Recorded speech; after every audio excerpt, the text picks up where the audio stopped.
তো আমরা এই যে বিআরবি অফিসে আসলে কি সুযোগ সুবিধাটা পাবো।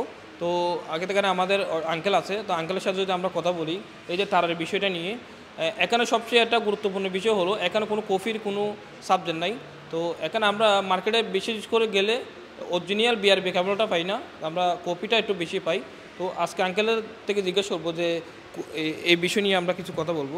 আঙ্কেল আসসালামু আলাইকুম। ওয়ালাইকুম আসসালাম। তো আচ্ছা আঙ্কেল, আরেকটা সবচেয়ে গুরুত্বপূর্ণ বিষয় হলো আমরা যখন মার্কেটে যাই তখন আমরা অরিজিনাল বিআরবি তারটা কীভাবে বুঝবো যে অরিজিনাল কেবলটা? অরিজিনাল তার বুঝতে হলে এটা তারটা কাভারটা ওই ইনসুলেশন যেটা এটা একটু খুলে নিতে হবে। খুলে নিতে হবে। খুলে নিয়ে দেখবেন যে এটা টুইস্টিং করা, মানে টুইস্টিং মানে পাকানো বা পেঁচানো বলে, বেশি করে পেঁচানো থাকবে। হ্যাঁ হ্যাঁ। এইটা থাকবে। আর এর গায়ে হলোগ্রামের বিআরবি কেবল লেখা আছে, যেটা আমাদের মেশিন দিয়ে বোঝা যাবে, এমনি সাধারণ চোখে এটা দেখা যাবে না।